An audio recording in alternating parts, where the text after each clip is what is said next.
I could be wrong. Is there any value in collecting Kevin Moss cards? Even if you like Kevin Moss, sure. Cricket cards and lacrosse cards, sounds good. But there's a big difference between what we're seeing in the hobby today and even what happened in the 90s. There was overproduction in the 90s. That is true. But the level of outright telling people these are investments, that is new.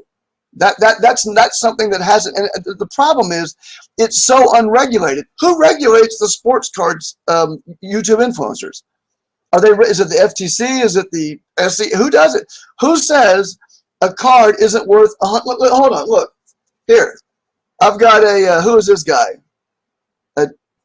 Terrence McGee. This is a Topps 2019 Alliance of American Football. All right. Now, who says I can't say this is worth $1 million and find someone to buy it for $1 million? Yes, I can do that. But I think there's a level of irresponsibility that comes when these guys have these channels with all these subscribers and pushing out product that they themselves have their hands on. It is, listen, it is a silver stacker's dream. So, not silver stacker, silver retailer's dream. Imagine being able to create something that cost pennies to make, and they will pay you thousands and thousands of dollars for. That's the problem I've got with this whole thing. Yeah. Let me read this comment by Charles Fuchs. He used to be in the silver game back in the day, and he's pretty big on Instagram. And he's stacking gems on IG. So he says the whole world is hype. Gold, cards, stocks, real estate, cryptos, casino, blank products, everything you could complain all your life or play the game. Take full responsibility, victims. So what do you say to, I understand that we have to take responsibility. Now, what do you have to say to that?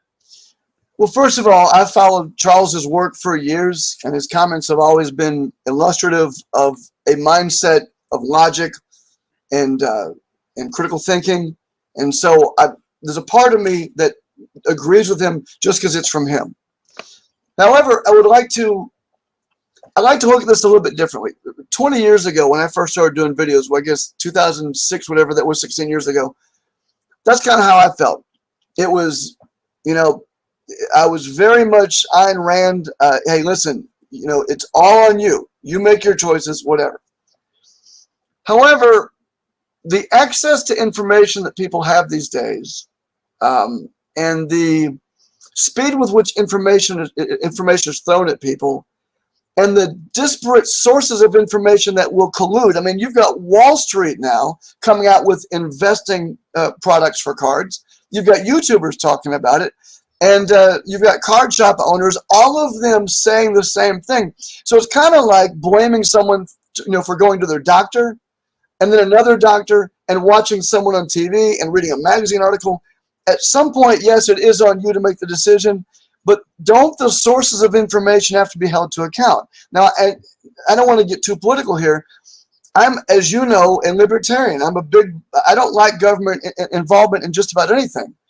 But there are some times where I think maybe there needs to be some regulation of something. When it comes to sports cards, haven't we reached the point now where it's literally, when you're talking about it as an investment vehicle, shouldn't that come with certain responsibility? So I agree with Charles Fuchs. I also can see the other side of the coin, that there should be some responsibility for the people who disseminate the information in the first place. The thing is that I believe I don't want the government coming into this. I mean, it's already a mess as it is. I believe in more, if, first of all, free market regulation, call out the BS. There's my channel. I'm a small channel, but there's other channels that are big that are calling it out, and they're just being labeled as negative. And whatever it is, I'm being labeled as negative. That's fine. And I think overall, if you call this stuff out and more people are aware to this, I think that's overall positive for the hobby. I've been banned from so many news groups, in so many forums, for being negative. I wear it with a badge of honor. The moment someone says I'm too negative, I feel like I've done something good, because I get people all the time who will send me messages and say, please keep preaching it. Some of us are listening. You've helped turn me around. Don't stop. You have to understand that 99%, a vast majority of people, they don't know what they're talking about. They don't care that they don't know what they don't know what they're talking about. They don't want you telling them that they don't know what they're talking about, and they're comfortable paying through the nose, even if they lose everything they've got, because all they've got are two nickels to rub together anyway. These are the people who are saying that you're negative. The people who are honoring your work and who are proud and happy to watch your videos are the people who are not burned right now, who weren't buying at the top last year. That's your audience. Those are the ones who are going to be with you, and those are the ones that you're serving. Oh yeah, I remember some of the people that were there. You know, the video that you did with me, was it February or March? This was close to the top. You know, it was called "Epic Crash Coming in Sports Cards," and you hit the nail. I mean, and that video should have gotten